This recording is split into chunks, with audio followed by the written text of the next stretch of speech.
Let me first introduce our former governor, Phil Bredesen, to my immediate right. He's also a former two-term mayor of Nashville, and of course, he's a member of the National Fix the Debt Steering Committee. To Phil's immediate right is Bob Bixby, who's the executive director of the Concord Coalition, which is a nonpartisan grassroots organization dedicated to fiscal responsibility and educating the public about the long-term federal budget issues and their consequences for the future. Bob appears regularly on cable news networks such as CNN, Fox News, NPR, and others. And then finally, to his right is Tim Pagliari, an old friend of mine. Our kids were in BGA together, I believe, Tim. Tim is co-chair of Tennessee's Fix the Debt campaign, joining Governor Winfield Dunn as the co-chair. He's the founder of Enact the Plan, a citizen awareness campaign to educate voters on the Simpson-Bowles plan. And most importantly, I guess from his personal standpoint, he's the CEO of Cap Wealth Advisors in Franklin, which is an independent financial advisory firm that Barron's recently named the best in the state. So would you welcome the panel?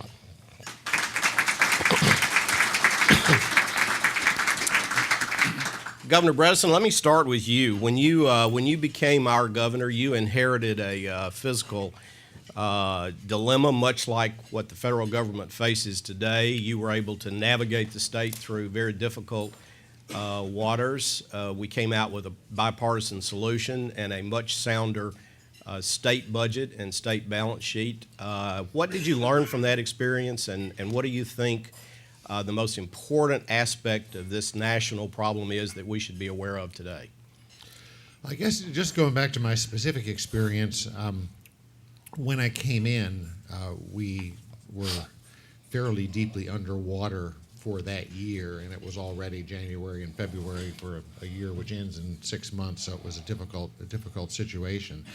To me, the trick was to explain, first of all, to the public why you had to make some changes. It's a little easier in the case of a state because you can't borrow money to fix it, and believe me, on both sides of the aisle in the state legislature, they would have happily borrowed money to fix the problem.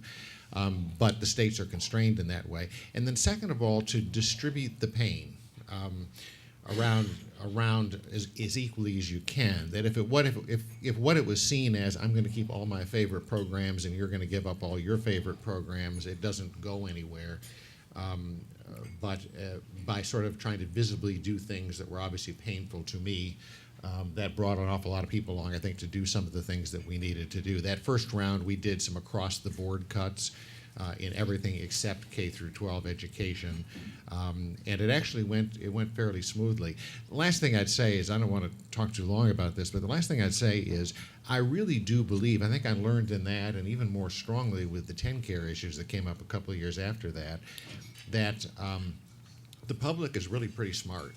And I really believe that if you put a real solution on the table that's not just posturing, if you put a solution on the table that has got some pain for everybody and is seen as fairly distributing the problem, they'll step up. I mean, I really believe that they will understand the need for that kind of thing. This is a country in which people have, for 240 years, stepped up when they needed to. And I really believe that if the political leadership in the nation is willing to put a solution on the table and ask people to step up with it, up to it, that this nation is perfectly capable of doing that. Bob, let me turn to you next. You and the Concord Coalition have been working on this issue for a very long time. I doubt if there's anyone in the room that isn't bombarded daily with the dimensions of the problem, but why don't you take just a minute and define the issues as you see them in terms of the metrics?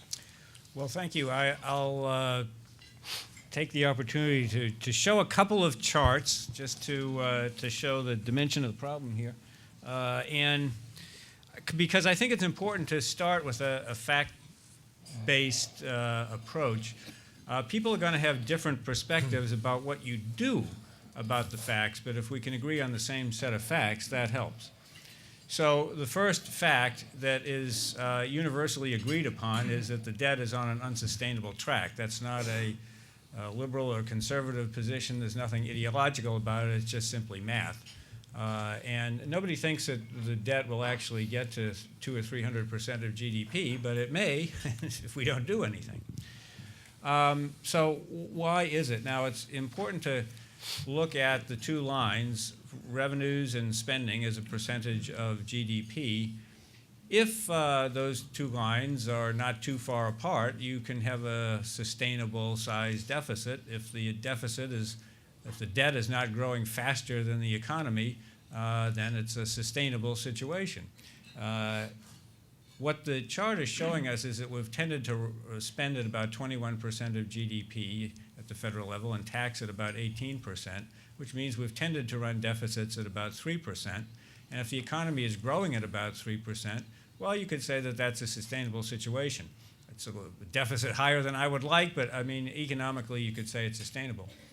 What's happening now is, for forces that I'll talk about, we have a widening structural deficit, so that spending is going higher, revenues have gone lower. And even when you have a full recovery, temporary factors go away, like the recession, like war cost, the future deficits are projected to be higher than 3% of GDP. They're 4 or 5% of GDP. So the debt, even in a growing economy, would be growing faster than the economy, and that's an unsustainable deficit situation. So why is that happening? Well, two factors. One is that the population is aging, and another is healthcare costs are growing faster than the economy.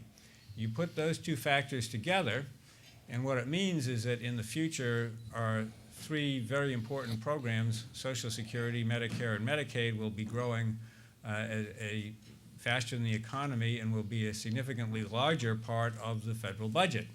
And the problem is that they're growing on autopilot, driven by these factors, demographics and healthcare costs. And if so, that means that spending line that I talked about before, just on autopilot, is going to go higher than that 21%. It's not a matter of Congress spending like drunken sailors or waste, fraud, and abuse or all like that. All that may be happening, but the real problem is going to be the rising cost of these entitlement programs. And we can either cut the heck out of other spending or raise revenues or reform the entitlement programs. Those are really the only choices. And of course, if we don't do anything, then that interest cost on the debt becomes the real driving force. That's what makes the debt unsustainable. And by the way, just to show other federal programs, the yellow line there are actually projected to shrink as a percentage of the economy, particularly with the spending caps that have now been put in place. So that's just kind of the overall factual background: rising entitlement costs, revenues that won't be sufficient, and the hard choices, or what do you do about those sensitive issues, the important entitlement programs and revenues. Tim, let me turn to you next. A lot of small business people, certainly business executives in the audience today. You're a business executive. You advise people on the preservation and enhancement of their wealth. How does all this affect us at the personal level? All of us feel a great deal of frustration over this and really can't do much about it. How should we approach this from our perspectives? Well, I think first thing we need to do is approach it from a standpoint of awareness. This is a problem. Erskine Bowles starts virtually every speech that he gives by saying we're headed towards the most predictable economic crisis in history if we don't do something about it. From a personal level, for everybody in this room, when you're in as much debt as we are as a nation right now, and the path is projected like it is, essentially what's going to continue to happen until we reverse it is our standard of living is going to decline. And the middle class is going to be disproportionately affected. The less fortunate of our society is going to be most disproportionately affected. So you couple that with the uncertainty that you have as a small business person, and it affects everything. You know, as an example, my healthcare provider, Blue Cross Blue Shield, they've notified me that we're looking at 25% increases in healthcare costs this year. You know, I pay 100% of the healthcare for my 14 employees. You know, those things just continue, you know, to have an impact on your ability to grow a business and to create some sustainability.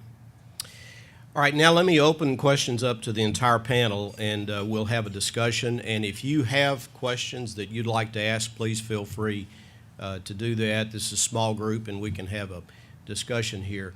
Bob, let me direct this question, though, to you, just to follow up on your slides, and then the panel can comment, other members of the panel. Really, the problem you defined is not the full extent of the problem. Because you didn't take into account unfunded liabilities that the federal government has. I just read last week that the Fed Reserve has now passed $3 trillion in debt that they've purchased under the quantitative easing policy that they've had. This is truly a problem of enormous magnitude. How do we ever get our arms around the full extent of the problem? I think and it's true, what the debt that I was showing you is the explicit debt held by the public, which is the amount that we go out and borrow from people and people buy government bonds. There are also the debt that the government owes itself, which is the trust fund debt. And so there are different ways of measuring it. In any way that you measure it, it's on an unsustainable course. I think what you need to do is first get hold of the drivers of the deficits. I mean, it's the annual deficits that increase the debt, and it is in the three major entitlement programs where you see the most growth. Congress has actually passed a Budget Control Act, which has put some pretty tight caps on the other parts of the budget, the ones that go through the annual appropriations process, including defense. And then we have a possible new round of cuts called sequestration, which is a technical term for more cuts that are potentially coming up. But what hasn't been done is address the long-term cost drivers or to do any sort of fundamental tax reform that might make the code simpler but bring in more revenues in the ways that Simpson-Bowles recommended. But I think that sometimes the problem is so big or can be looked at as so big that it becomes paralyzing, and you look at it and you say, there's nothing I can do about this. I'm going to move to another country or something, or just hide in the basement. And I think that's the wrong approach. I think the right approach is to lay everything on the table and to begin to address the main drivers of the deficit over the long term. Governor, I noticed you were nodding your head while I was asking the question and while Bob was talking. You have some thoughts you'd like to add to that? Yeah, I think in looking at, I could just see the edges of those charts, but I think I know what's in them, and so on. I think the thing to remember that makes things different now is that we have been at substantial deficits. We've been at high percentages of GDP in terms of total debt before. I mean, after World War II, it was slightly over 100%, even higher than today. The difference is that in the past, we've run deficits in response to specific sort of situations. We ran one in the Civil War, we ran one in World War II, in the Great Depression, certainly in World War I and the Great Depression, certainly in World War II.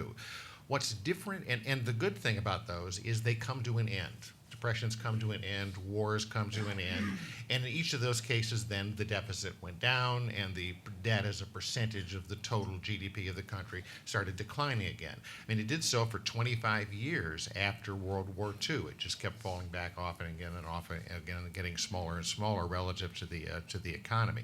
What's different now is there's the drivers, which are these social insurance programs, the entitlement programs. There is no end. They just diverge. They get bigger and bigger in the future. So this is it's just a very different situation today than it has ever been in the past, without light at the end of the tunnel. And just to emphasize something else that was said here, it is those. I don't tend to call them entitlements because that was a pejorative term invented in the 1950s by conservatives, who didn't like this whole idea. They're social insurance programs. And they're not for the poor. Everybody in this room will participate in those programs. You will get Social Security payments. You certainly are depending on Medicare when you get to the appropriate age. Social Security is easy. I mean, there's probably a course in actuarial science here at Lipscomb. Anybody who takes that course can figure out how to fix Social Security. That's simply a matter of the will. You can do it with a pen. And so the healthcare side is much, much more difficult. I mean, the system is just much more resistant to change. There are many, many, many, I mean, many thousands of times as many actors in the thing. So I just really focus on that it's Medicare and Medicaid. Those are the things you've got to deal with. And when you deal with those, we can bring this thing to closure. If you don't deal with those, all the defense cuts and sequesters and everything else in the world won't make any difference. Tim, you're a wealth advisor, an asset manager. One of my fears here is that somewhere down the pike, the way this will be dealt with is through inflation, hyperinflation even.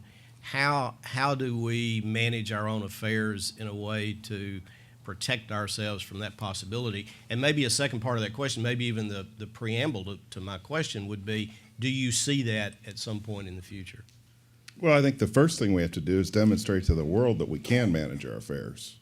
The only thing we paid for in the federal budget deficit last year, or in the federal budget, was Medicare, Medicaid, Social Security, and interest on the debt. We borrowed everything else. Every dime of defense was borrowed.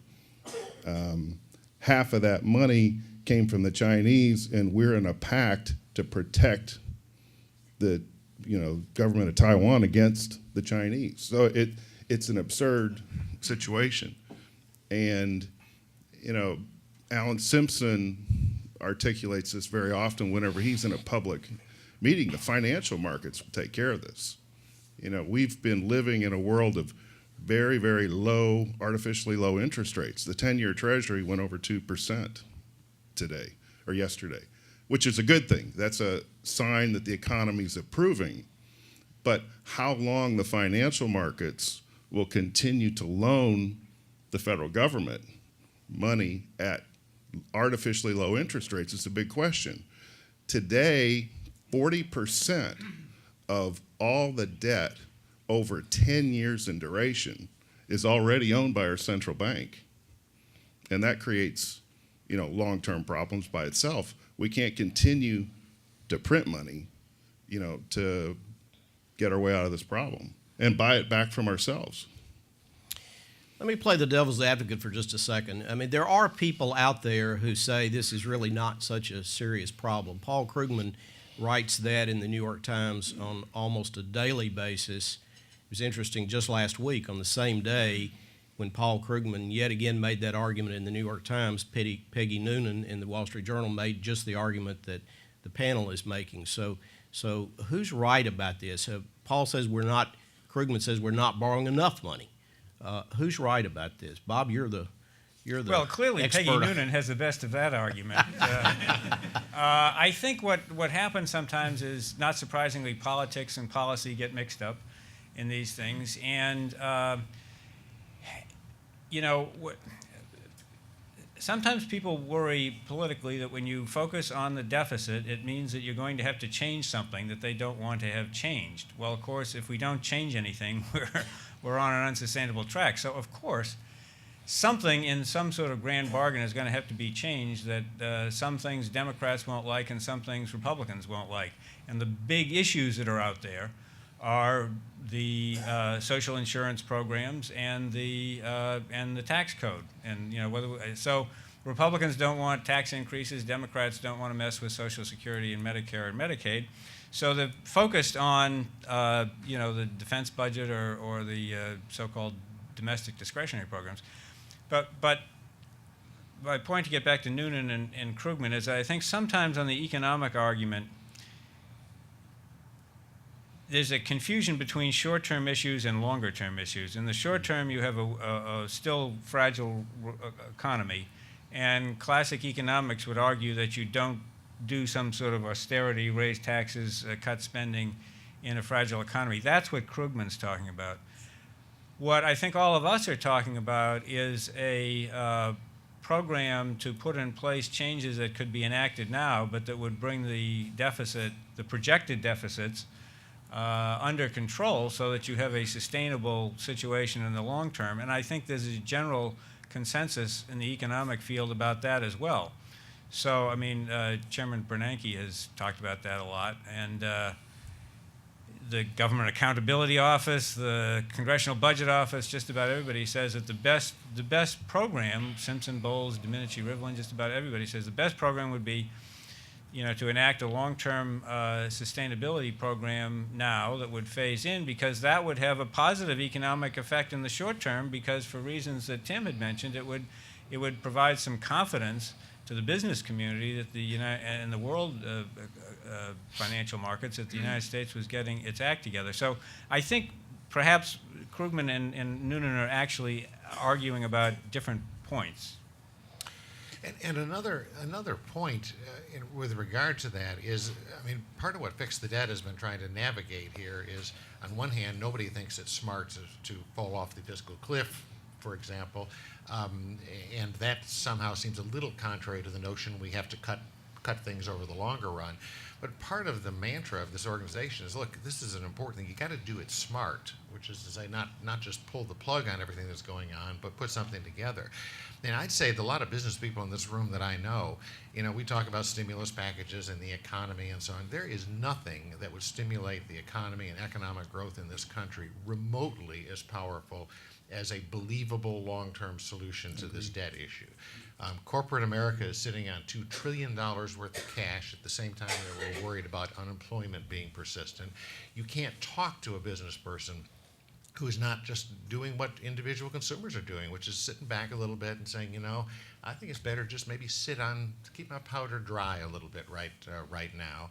And I just think that if you actually had a believable long-term solution, you'd just see an enormous thrust of confidence in the economy and investment in the economy, and create the kind of jobs that we're really looking for. And I think it's important to remember that, this is the solution to this, is a 15-year trajectory, to get annual deficits back to somewhere around 3% of GDP and our total debt down to 60% of GDP, and to get spending and revenue somewhere in that 21 to 22% of GDP. It's a 15-year process. And even then, we're not paying down debt. We're growing our way out of it. So we've got to have the smart policies that, are contemplated in these plans to get things growing and moving. I'll begin to take questions from the audience after one more to the panel, so be thinking about your questions. I read somewhere the other day that GE had 189 people in their tax department. They had $33 billion in revenue, and they paid zero in taxes. So, Governor, let me come back to your point about all of us being beneficiaries of the entitlements. Let's broaden the definition of entitlement. What's wrong with the tax policy in this country that allows a company like GE to be able to pay zero taxes? Well, there's a lot of things. There's a lot of things wrong with it. I think ultimately growing out of two notions. One of which is a much more aggressive use of tax policy to drive behavior of different sorts than I think is really called for. But I think even more important than that, with apologies to the members of Congress in the room, all these various sort of tax leakage things, the various sort of tax credit programs that are out there, they're kind of a free way to spend money. I mean, you can help your friends and give them a break, and you don't have to tax anybody to do it, and it even sounds like a tax cut. I mean, what could be better? What could be better? And we have a tax code which is just chock full of this kind of stuff. Part of what Fix the Debt, to come back to that, is trying to do is to explain to people and set the environment where everybody is going to have their ox gored in some way. I mean, if you really fix this problem, there's everybody who's sitting in this room will find something to really dislike about what the solution is. But in the end, you have to, I think, appeal to the business community and to a lot of other communities, first of all, as Americans, to say, look, this is a problem we've got to solve, and everybody's going to have to chip into the solution, and less in terms of what your narrow interests are in your business or your political beliefs about what things should happen. Fix the Debt has gotten probably the most successful effort so far has been its CEO Council, and it's recruited a large number of prominent CEOs from around the country to be part of it. And it actually has gotten a lot of coverage, I think in part because a bunch of CEOs saying we need more revenue. Going to Washington is, kind of a man bites dog story, which is so unusual that people pay attention to it. But I think a lot of corporate CEOs really see the extent of the problem and see the kind of crash that's going to occur down the road if something is not done about it. All right, let me take some questions from the audience. Anybody? Linda? I think before we hear from the general audience, I think there's one person in the room who's actually sitting in Congress and might be able to tell us what it looks like from that perspective, Congressman. My question is to Congressman Wu.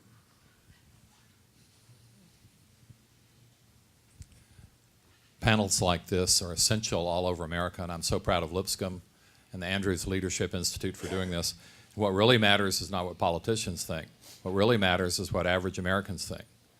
And learning about this problem, understanding its dimensions, particularly understanding programs that you're benefiting from that could be cut, that's really what matters. But the panel is outstanding.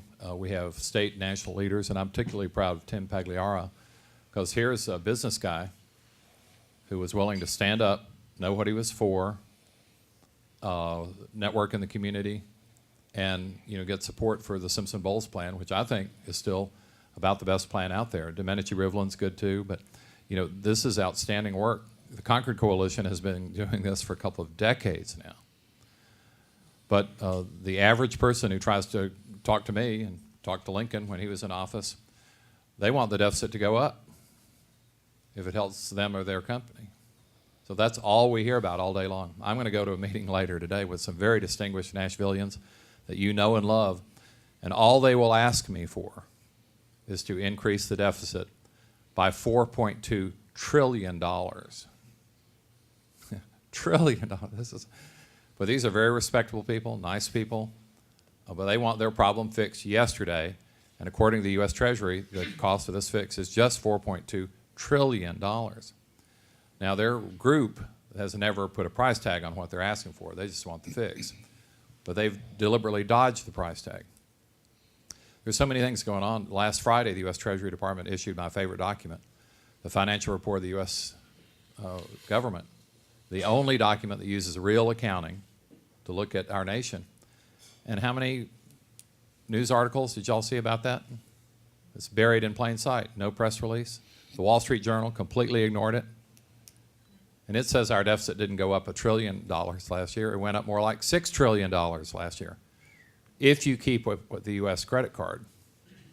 So I've worked for years to get this word out, and but all that matters is whether average folks think this is important, because this is a democracy, folks, and you get what you vote for. Surprise, surprise. So Congress is still muddling around. We might do a little bit here or there, but the toughest budget we've seen in recent years is the Ryan budget, the only budget that we've had up there for 4 years because the Senate didn't pass one. The Ryan budget at least passed. It does not achieve balance for 28 years.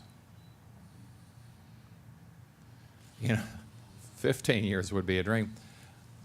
This debt ceiling fight that we have periodically, the Ryan budget, the toughest one we've seen, implies a $5 trillion increase in the debt ceiling. And yet we have folks who vote for the Ryan budget and then no increase in the debt ceiling. Well, that's a completely illogical vote. You can't do that. So there are tons of things that we need to get real on. And, I've depressed audiences all over Davidson County talking about this for so long. But people don't want to hear it. So if Lipscomb and the Andrews Leadership Institute could help lead the way with things like real accounting. If you can't measure it, you can't manage it. And America today is refusing to measure it. We're eating the proverbial free lunch, and this is a free breakfast today. At least I hope it was free. But that's the attitude that Americans have. And I don't need to talk to you about the vulnerability of our healthcare sector here in town, because that is the #1 problem in America, and we're all living in a healthcare bubble. And we all want that bubble to continue to inflate as long as possible, as long as we can make our money. But none of these healthcare programs are at all sustainable. Phil said it in a very nice way there. We know how to fix Social Security. We don't even know how to fix Medicare or Medicaid. But whatever the fix is going to be painful.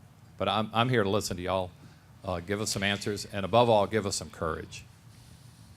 Well, by the way, Jim, since this was a free breakfast and you're not getting paid anymore, we want you to feel free to come by Lipscomb any morning you're in town. We'll give you a free breakfast any morning. Thank you for foregoing that paycheck, by the way. All right, questions from the audience? Yes, sir.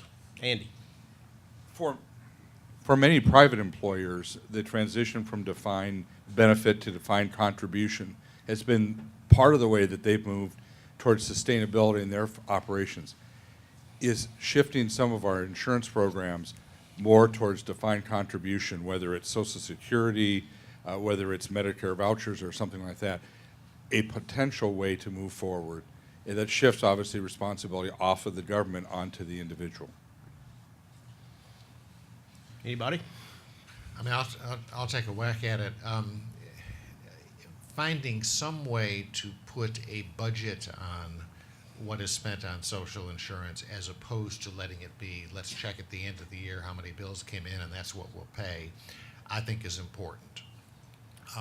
Social Security, Social Security is sort of a half one and half the other animal, and you probably can manage it just fine as a, as a continuous defined benefit program. You just have to alter the benefits a little bit to make them correspond to the revenues. The only issue or the problem that I have with a defined contribution on the healthcare side is that it doesn't do anything to change the trajectory of healthcare costs in the country. And so what I worry you would end up with is just a very strongly two-class system where people in this room can take their defined contribution toward a health insurance program and add to it their own money and have perfectly good insurance. People who don't have that option end up being more and more squeezed. If you could combine it in some way with the changes in healthcare that would force the system to work within that, then I think it could be a very good and strong way to go about it. A couple of years ago, I wrote a book about healthcare and stuff, and just talked about the idea of doing something like that, but basically having a system in which there was a premium that was paid to these systems of care, who were then obligated to provide for that premium the range of healthcare services that was considered a reasonable and legal range, so that the hospitals and the doctors were under some constraints in terms of their ability to just charge more and more and try to keep it from becoming a 2 or 3 class system. But I think you're right on with the notion that ultimately it's got to move toward a budgeted program. I think we're the only, you guys could probably tell me, I think we're the only industrialized country in the world that doesn't work off of a budget target number in the healthcare field. It's just what bills come in, and obviously it's not working. Yeah, I agree with that. I think that the idea of some sort of Medicare budget moving to some sort of system has been called the defined contribution, or has been referred to as premium support. I don't think you can use that term anymore because it's been politicized, and that's the way things are in Washington. But the concept of having a defined contribution to Medicare, I think, is very important for budgeting purposes. As the governor said, though, if you're not doing anything to address the underlying health care costs, you could get into a problem. That's the downside of premium support. So you really have to do both. The key with a premium support, I was on the Domenici-Rivlin task force, and we recommended a premium support model. Ours was a little bit different than Paul Ryan's. It was because we started with a more generous level of support, and we allowed it to rise faster, which we thought was a more realistic increase. So those are the two key factors: is what is the level of support, and how fast do you assume it's going to rise? Do you let it rise? You can dial in any number of savings you want by having a very low premium and not letting it rise, but then you get into is the program providing an adequate level of care. I think, though, having some level of budget to Medicare, defining the federal government's contribution, would actually help control overall health care costs. I think Medicare should lead in bringing about reforms to the overall health care system. And there are a number of things that people talk about, pilot projects, demonstration projects, some of them are in the President's health care bill, that I think would be more likely to achieve success if there were some budgetary constraint that was incentivizing providers and consumers to meet those, to find success. Whereas if you have the uncapped system that the governor's described, then even if you have successful demonstration or pilot projects, I don't know that they would be implemented, because it wouldn't be in anybody's, providers would still, we've had successful demonstration programs in Medicare. Congressman Cooper can probably talk about this, that save money, but that Congress wouldn't adopt, or that specifically required that they not adopt competitive pricing or something like that, because somebody had a medical equipment, company in their district, and they had a monopoly or something, and kind of wanted to keep it. That's kind of an overgeneralization, but I mean, that's why I think that having a cap can actually help with some of the cost savings, provided that it's a reasonable one. Well, that makes perfect sense, and as soon as you start talking caps, though, it's the Republicans, ironically, who start talking about rationing and death panels and all kinds of horrible things. So I guess that opens the question of, are we at such loggerheads in this country that we can never sit down around a table and discuss this sanely? I think part of the problem is just getting people to acknowledge that the problem exists. I mean, Medicare is the most popular social program that we have. Everybody loves it, but I think it was Daniel Patrick Moynihan, he said this in the Social Security Administration reform in 1986. Everybody's entitled to an opinion. There can only be one set of facts. And the fact is, the programs are going to have to change dramatically. There's going to have to be innovation. There's going to have to be experimentation. One thing I use to really illustrate how bad this is, write down the number 100, 70, 16, and 46, and this will help you remember it. The present value of our obligations in Medicare, Medicaid, and Social Security is $100 trillion. If you take the entire net worth of the country, yours, mine, the congressman's, it's estimated to be $70 trillion. We have $16 trillion worth of debt right now. It's 16.5, roughly. So if we throw the entire net worth of the country at these programs, the way they're presently configured in the trajectory that they're headed, we're still $46 trillion in debt. So they have to change. And when he says, that literally is the net worth of the country. It's everybody's net worth. It's every building in the country. It's every acre of land in the country. It is everything in the country is less than the present value of those debts. I was getting ready to go on a show the other day when people were talking about this idea that came up of minting the commemorative coin, the commemorative coins, that we were going to mint $1 trillion worth of commemorative coins, and that was going to make the problem go away. It is, first of all, a part of the sort of absurdity of the situation that there were actually serious conversations about the subject and so on. But anyway, people in the room all know me. I like to get my pencil out and do a little figuring and so on. So I just figured, just give me an idea how much $1 trillion is.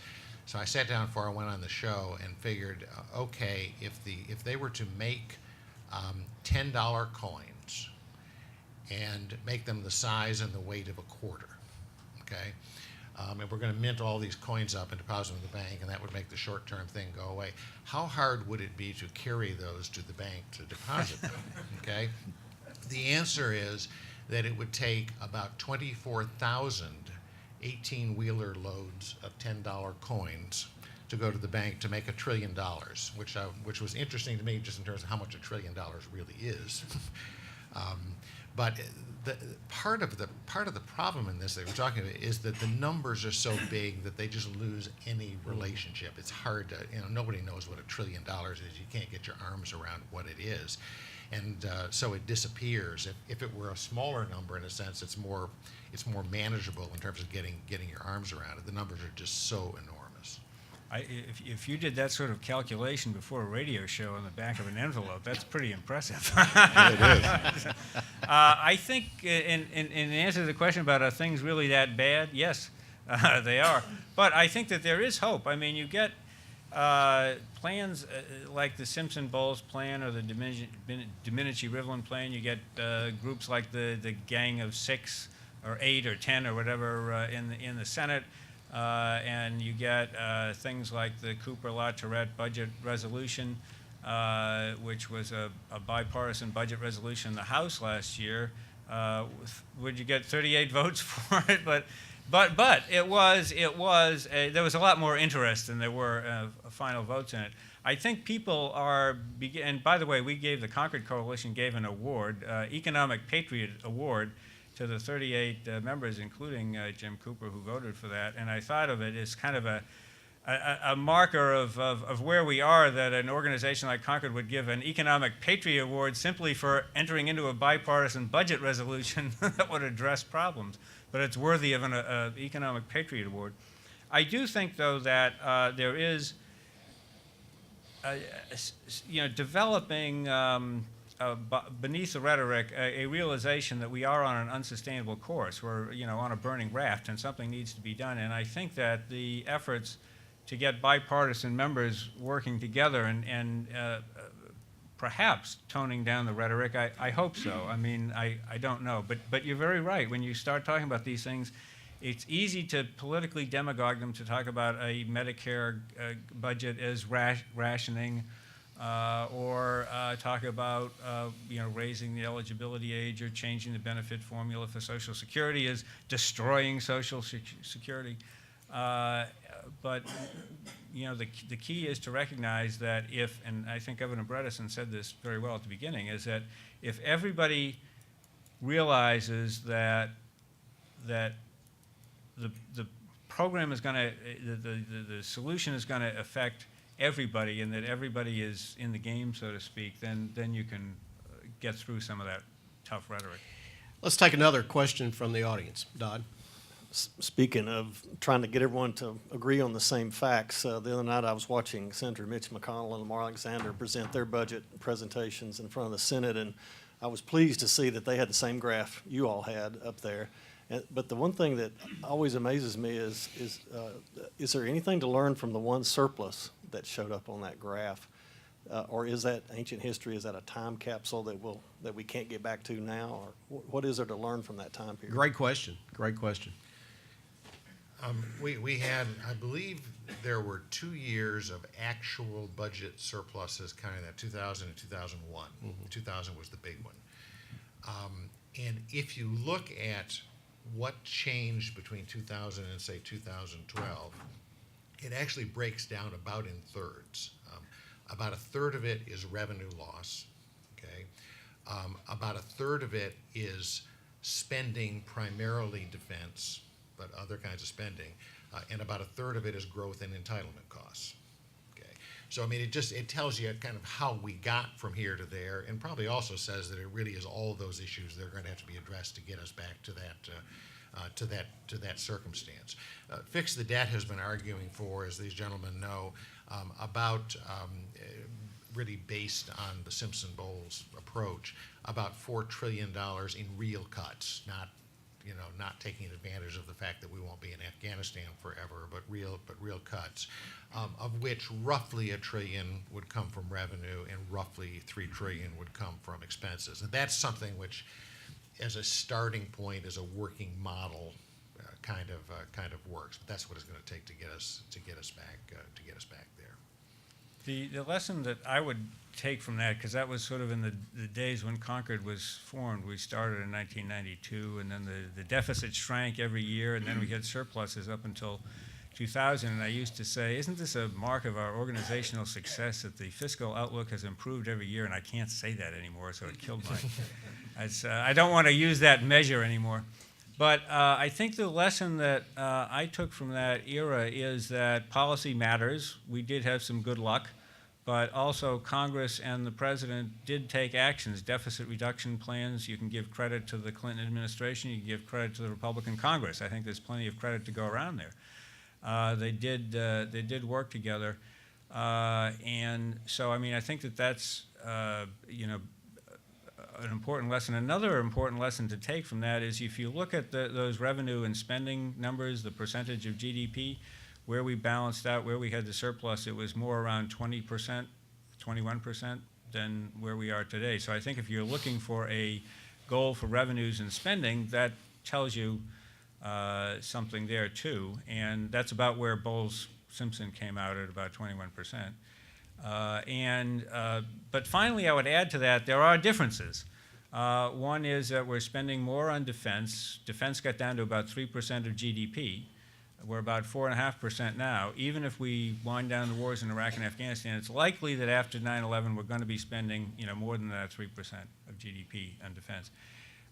The other thing is the growth of the entitlement programs. We used to talk about when the baby boomers retire. Well, they're retiring now. They're over 62. They're over 65. So there's a permanent increase now that's kicking in on the spending side. Another question from the audience. Yes, ma'am. I know that it's not your plan to scare people to death, but you keep talking about it's not sustainable, it's not sustainable.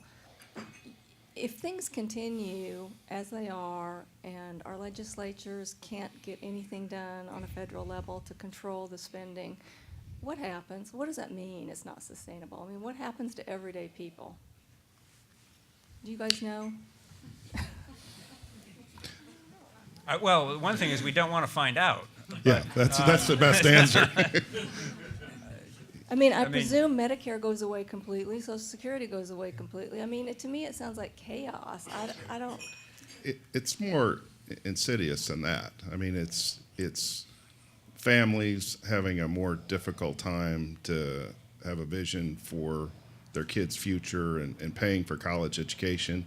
I'm seeing it right now just in the level of what we used to define as wealthier families, making $250,000, $300,000 a year. They're making decisions not to put their kids in private schools. And those are the things that start happening, as the wealth of your country and the same, as that occurs. But that's a great question. I mean, can any of you see this playing out in the years to come as generational civil war, or I mean, when it unravels, and it certainly will at some point. I mean, as you go forward, it's not going to be some smooth thing. It's going to be, you've all read the book, I'm sure. It's going to be a black swan kind of event, something that's unanticipated. I mean, China is a huge holder of our debt.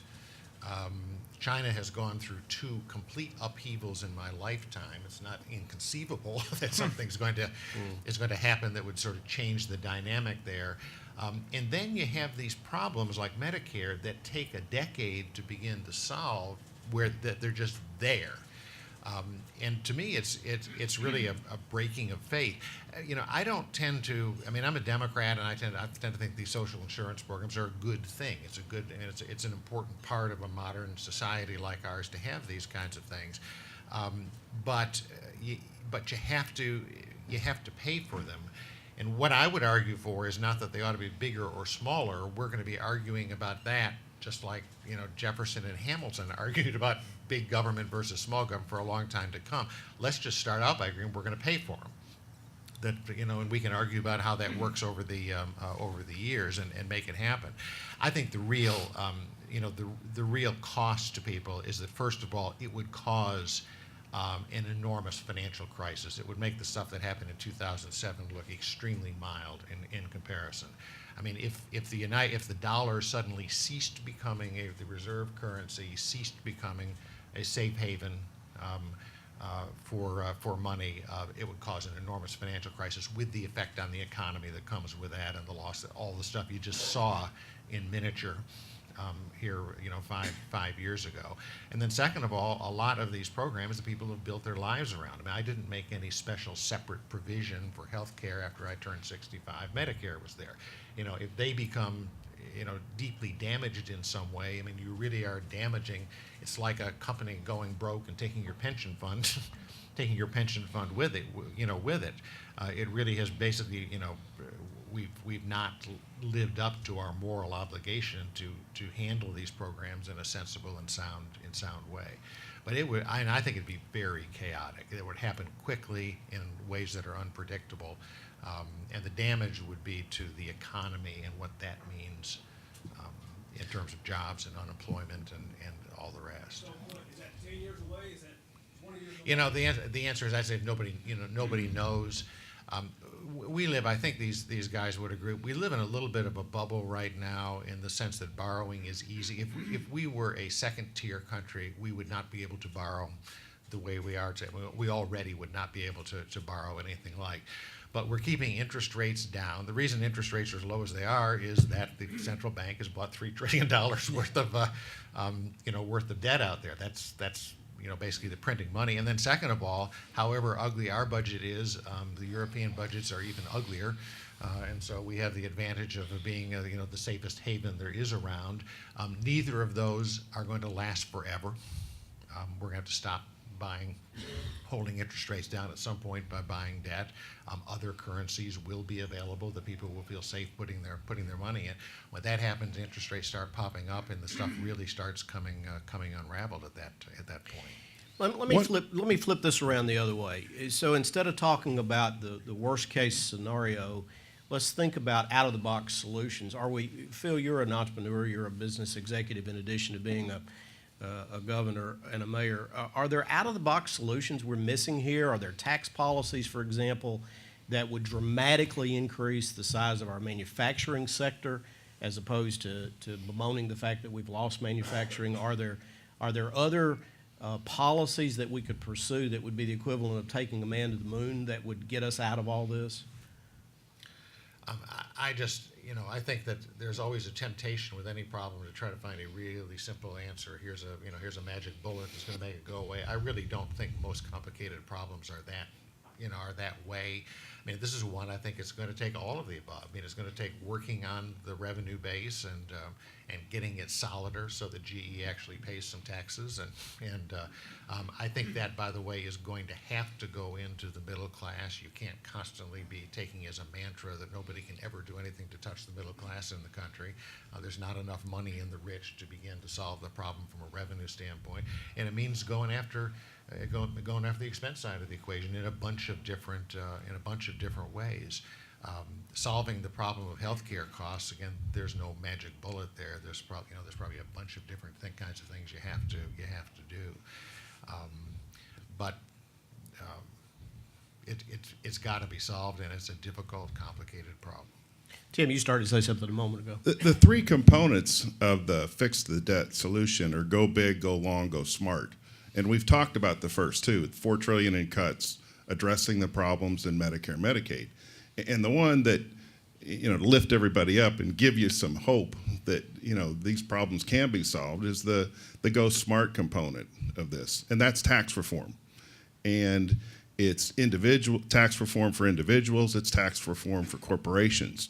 We're really on a threshold of a renaissance in manufacturing and jobs growth in this country, but our tax code's antiquated. It doesn't reflect what we need as a global superpower and economic power. There's $1.7 trillion worth of money locked up in foreign subsidiaries of U.S. corporations. There was a great article in the Wall Street Journal about this last week.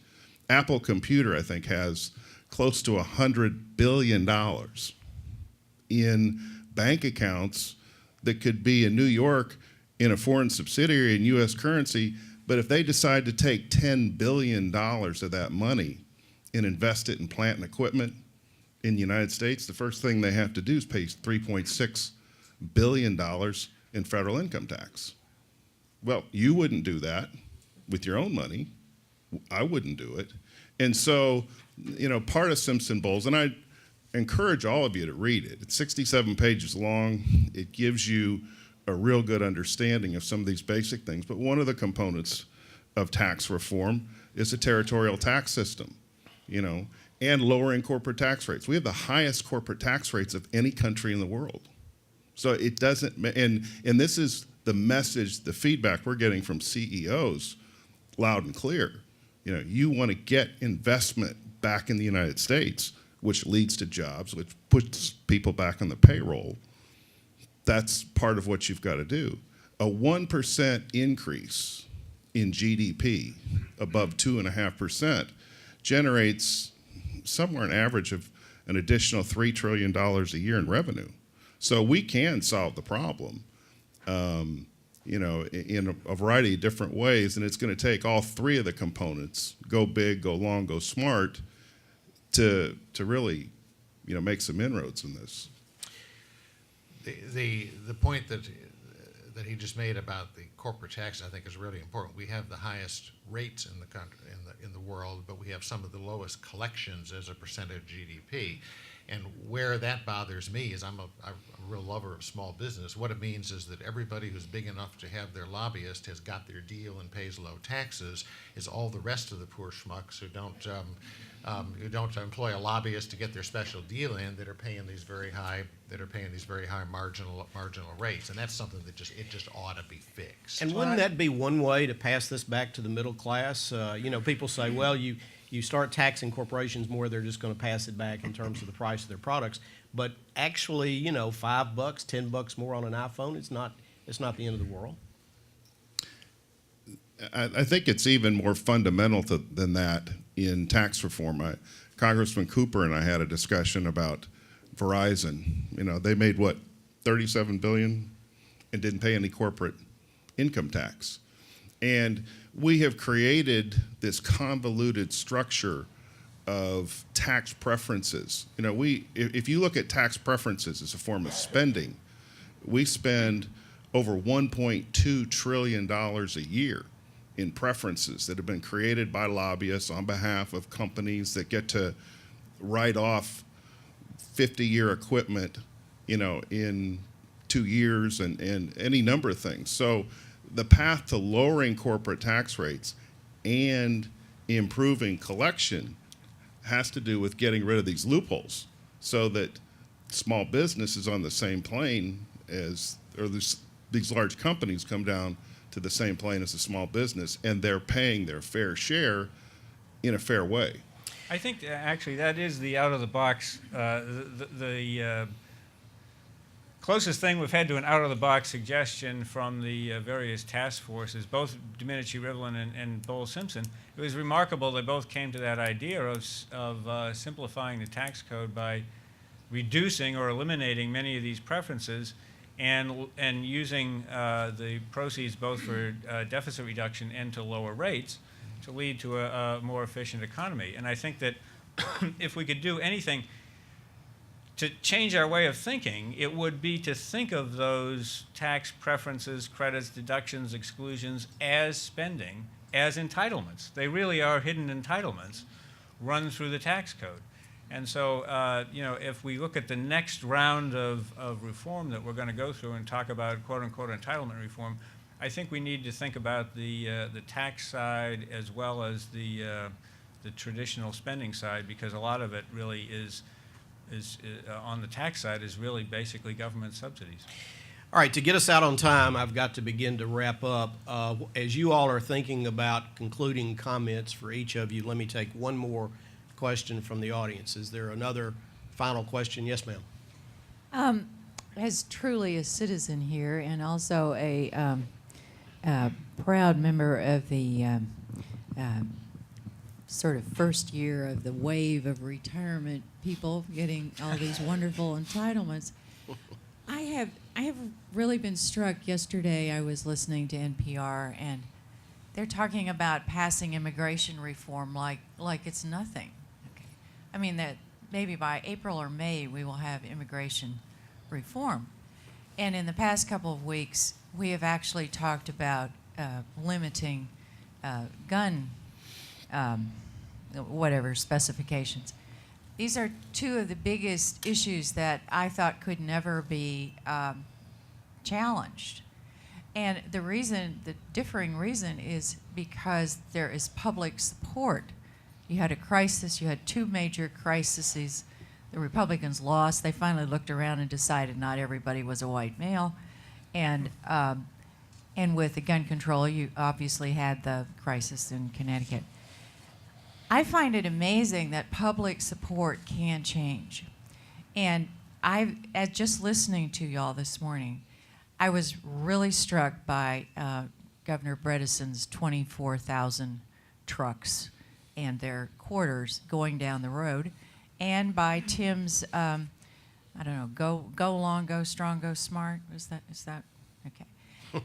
To change our view of this, instead of just listening to Congressman Cooper's depressing reports that he gives all of the citizen groups, I am really hoping that your coalition or whoever can make this a real issue to the American public, because I think we can be supportive of it if we knew about it. I mean, if we knew what could be done so that it's not just Washington. I mean, it's us. Because we can be inspired as American citizens if we know what the problem is. And it's not just the debt or those people in Washington.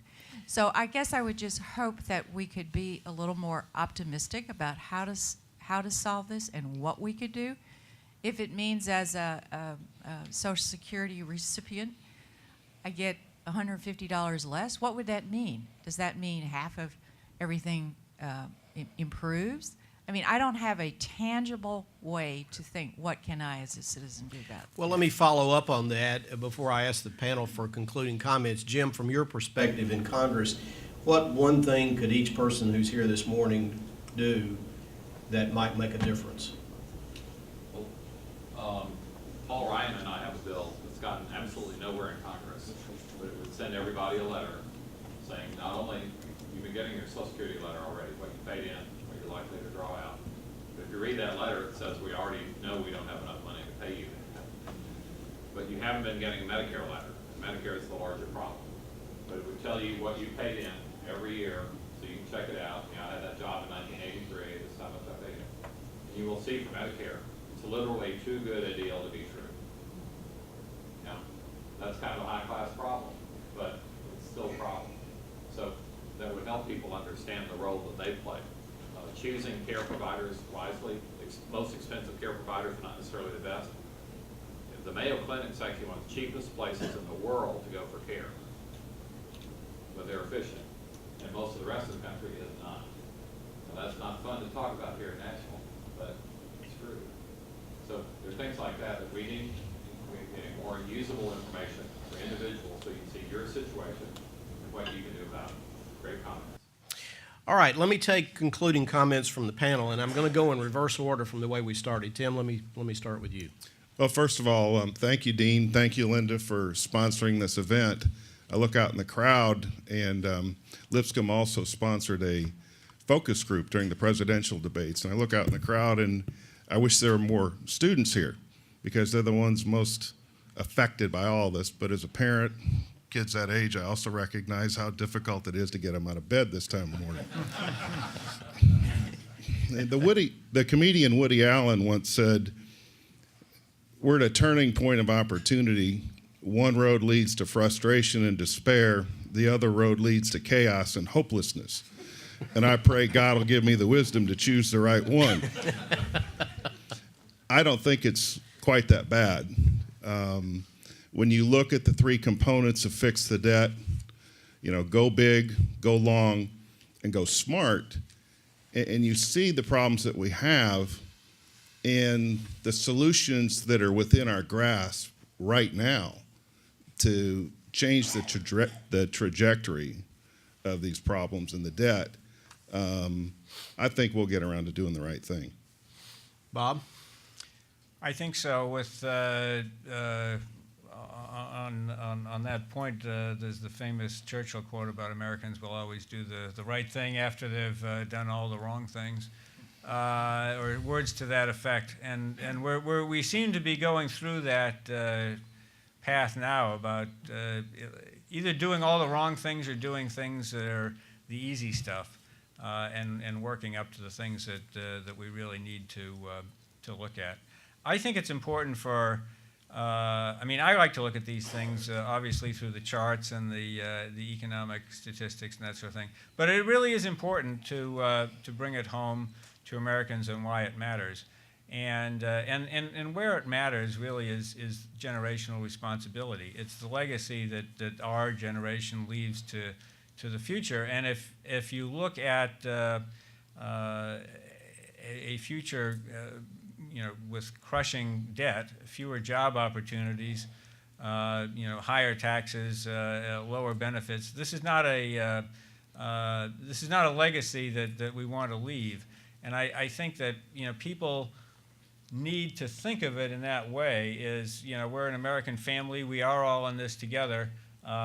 We were given a great nation from the World War II generation. As a baby boomer, I'm very thankful for that. I'm feeling rather guilty about the future that we're leaving. So if we are all in this together and we can put aside the partisan talking points, the solutions really aren't that painful. They aren't that difficult. But we do need to get to them soon before we find ourselves in a downward spiral that we won't be able to pull out of. Phil, I'm going to give you the last word here, but before I do, I just want to say that we appreciate you being here particularly, and I suspect I'm not alone in the room in wishing that one of these days we could address President Bredesen and ask him to help us fix this problem. See, that's the problem with this whole debt thing. You're not being realistic about That's our magic bullet.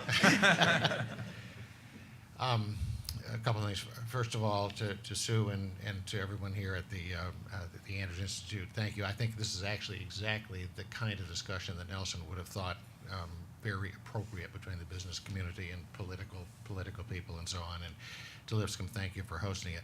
I just want to say two things in concluding. Marietta, you put your finger on, I think, the problem. One of the things I discovered in my 8 years as mayor with the council and 8 years as governor with the legislature is that legislative bodies, and this is not a critique of them, it's just a fact, they can't do something really hard unless there's a crisis. There's just nothing about the body that makes you step up to really tough decisions absent there being some crisis. And I think what Fix the Debt is trying to do is at least try to, in some ways, put an artificial crisis, if you will, in front of the Congress. And it's going to take a lot more than just fix the debt to do that. So we don't actually have to face a real one 5 or 10 or 15 or 20 years down the road. It will be so much more damaging. These are hard things to do. I mean, changing things like Medicare and Medicaid and Social Security, they have their huge constituencies. They're really difficult to do. But would ask people in this room that, that in a part of what you do every day to maybe just set aside whatever your parochial interests are, and everyone has them in this, and make sure that our elected officials know that we think this is an important thing, and frankly, we're holding them to account in some way for stepping up and beginning to deal with this issue.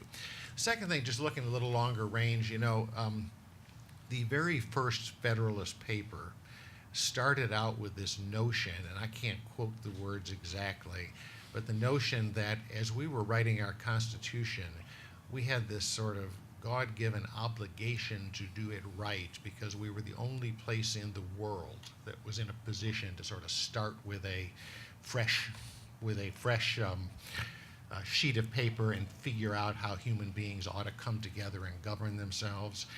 This problem we have with debt, I mean, it's corrosive. It's not limited to the United States. I mean, I think every European country has got it at some level at the moment, and you've seen what's happened in places like Greece and Spain and Italy as these things have come to the fore.